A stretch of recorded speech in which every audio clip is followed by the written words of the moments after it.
कहिलेकाहीँ हामीले जीवनलाई हेर्ने तरिका नै हाम्रो दुःखको कारण बनिरहेको हुन्छ।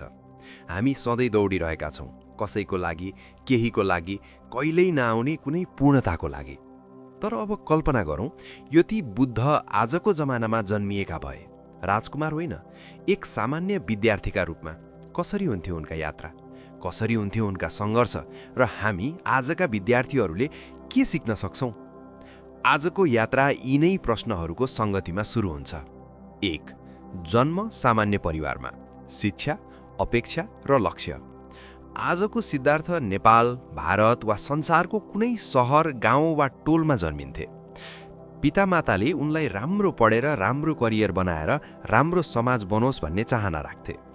उनको जीवनको पहिलो लक्ष्य हुन्थ्यो राम्रो पढाइ, राम्रो कलेज, उज्जवल भविष्य। यी लक्ष्यहरू नराम्रा होइनन्, तर जीवनको अर्थ यिनैमै सीमित छैन। यही बुझ्ने यात्रा भावी बुद्धको पहिलो चरण हुने थियो। 2. विद्यालय समाजले बनाएको दौड। विद्यालय जीवनमा उनले भेट्थे प्रतिस्पर्धा, तुलना, ग्रेडको दबाव, अभिभावकको आशा, समाजको नजर। किनकि आज संसार विद्यार्थीलाई यस्तै सिकाउँछ, यदि तिमीले राम्रो ग्रेड ल्यायौ भने तिम्रो मूल्य छ। भावी बुद्धले भने यो मूल्याङ्कनमा प्रश्न गर्थे, के मानिसको मूल्य अङ्कसँग जोडिनुपर्छ? के ग्रेडले चरित्र, करुणा र बुद्धिमत्ता मापन गर्छ? हामीले आफूलाई अङ्कको दायरामा सीमित बनाएका छौँ, तर बुद्धले सिकाउँथे अङ्क तिम्रो ज्ञान हो, तर बुद्ध तिम्रो जीवनको जागरण हो। 3. किशोर अवस्थामा तुलना र आइडेन्टिटी क्राइसिस।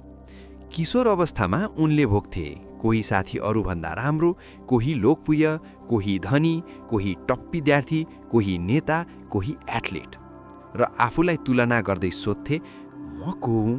म किन भिन्न छु? के मेरो मूल्य अरूले निर्धारण गर्छ? आजका धेरै विद्यार्थीहरू यही आइडेन्टिटी क्राइसिसबाट गुज्रिरहेका छन्। तर यति बेला नै बुद्धत्वको पहिलो बिउ पलाउँछ। साँचो पहिचान बाहिर होइन, भित्र हुन्छ। 4. आधुनिक 4 दृश्य, दुःखसँग पहिलो भेट। प्राचीन सिद्धार्थले 4 दृश्य देखे। आजको सिद्धार्थले 4 दृश्य यसरी देख्थे। पहिलो दृश्य, हस्पिटलमा वृद्ध मानिस 10औं औषधि र भाइटल रिपोर्टसँगै जीवनलाई तान्दै। यसले सिकाउँछ जीवन अनित्य छ। दोस्रो दृश्य, मानसिक स्वास्थ्य समस्याका विद्यार्थीहरू, anxiety, depression, panic attack, stress. यसले सिकाउँछ दुःख केवल शारीरिक होइन, मानसिक पनि हो। तेस्रो दृश्य, समाचारमा दुर्घटना, हिंसा, रोग र मृत्यु। यसले सिकाउँछ मृत्युबाट कसैले भाग्न सक्दैन। चौथो दृश्य, ध्यान गर्ने, मन शान्त पार्ने शिक्षक वा भिक्षु, जसको अनुहारमा कुनै तनाव छैन, कुनै डर छैन, कुनै लालसा छैन। त्यही शान्ति नै उनी चाहन्थे। 5औं प्रश्न, मानिस किन दुखी? उनले सोच्न थाले, धनी किन दुखी? विद्यार्थी किन दुखी? नेता किन दुखी? भिक्षु शान्त किन? जवाब बाहिर थिएन, भित्र थियो। 6. त्याग, रिनन्सिएसन, आधुनिक अर्थ। प्राचीन सिद्धार्थले महल छोडे, तर आजको सिद्धार्थले जङ्गल जानु पर्दैन। आजको त्याग यस्तो हुन्छ, भिडबाट दूरी, स्क्रिनबाट धुनी, मान्यताको लोभ त्याग, तुलना त्याग, सम्पूर्ण ध्यान आफूमा फर्काउनु। किनकि आजको जङ्गल बाहिर होइन, आफ्नै मनभित्र छ। 7. कठोर साधना, एकाडेमिक बर्नआउट।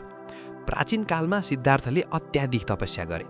आजको सिद्धार्थले यस्तो तपस्या गर्थे, रातरातभर जागेर पढ्ने, 10-12 कप कफी पिउने, निन्द्रा काट्ने, लक्ष्यमा अन्धाधुन्दा माग्ने, फेलियरसँग डराउने, आफूलाई दोष दिने, इमोसनलाई दबाउने, आफ्नो शरीर इग्नोर गर्ने।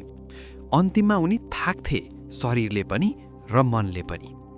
त्यो क्षणमा उनलाई बोध हुन्थ्यो, आत्मयातना ज्ञान होइन, मध्यम मार्ग नै बुद्धत्वको बाटो हो। 8. मध्यम मार्ग, सन्तुलन, अनुपात र ध्यान। बुद्ध आज भन्थे, पढ तर आफ्नो अस्तित्व नहराऊ, लक्ष्य बनाऊ तर मन नखाऊ, करियर बनाऊ तर शान्ति नगुबाऊ, संसार जान तर आफूलाई नबिर्स, पैसा कमाऊ तर अर्थ नहराऊ। यो हो मध्यम मार्ग। 9. बोधिवृक्ष, आत्मध्यान। बोधिवृक्ष आज meditation centre, library, terrace, Himalaya वा आफ्नै कोठा।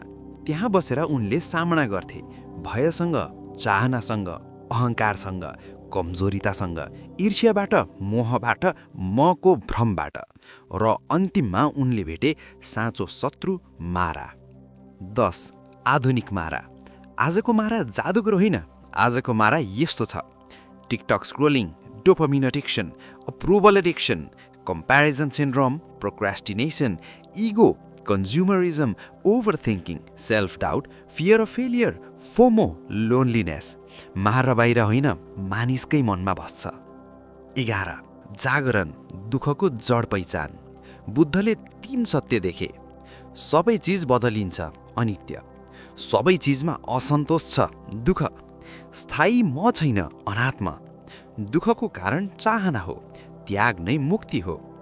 आधुनिक भाषामा ग्रेड्स बदलिन्छ, स्टेटस बदलिन्छ, करियर बदलिन्छ, ब्युटी बदलिन्छ, रिलेसनसिप बदलिन्छ, पैसा बदलिन्छ, शरीर बदलिन्छ, जीवन बदलिन्छ।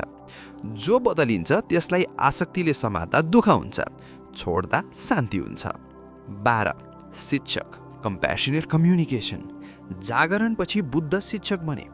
आज भए उनले सिकाउँथे emotional intelligence, mindfulness, compassion, authentic living, stress management, mental stability, inner freedom. र सबैभन्दा ठुलो कुरा, साँचो शिक्षा भनेको दुःखले नछुने मन बनाउनु हो। 13. आजका विद्यार्थीहरूका लागि अन्तिम सन्देश। यदि बुद्ध आजको विद्यार्थी हुन्थे भने भन्थे, अङ्क तिम्रो मूल्य होइन, तुलना तिम्रो दिशा होइन, प्रतिस्पर्धा तिम्रो पहिचान होइन, विफलता तिम्रो अन्त्य होइन, करियर तिम्रो अस्तित्व होइन। साँचो प्रश्न यो हो, तिमीले आफूलाई पायौ कि पाएनौ? आउट्रो। तिमीलाई जङ्गल जानु आवश्यक छैन, कपाल मुण्डन गर्नु आवश्यक छैन, सबै त्याग गर्नु आवश्यक छैन। तिमीलाई केवल आफ्नो मन बुझ्न आवश्यक छ, आफूभित्रको मारासँग लड्न आवश्यक छ, अज्ञानताबाट जाग्नु आवश्यक छ। त्यही जागरण आज पनि सम्भव छ, कसैका लागि होइन, तिम्रै लागि। बुद्धम शरणम गच्छामि। लाइक गर्नुहोस्, सेयर गर्नुहोस् र सब्सक्राइब गर्नुहोस्। यसरी हामीसँगै शिक्षा, शान्ति र करुणाको यात्रा अघि बढाउँछौँ।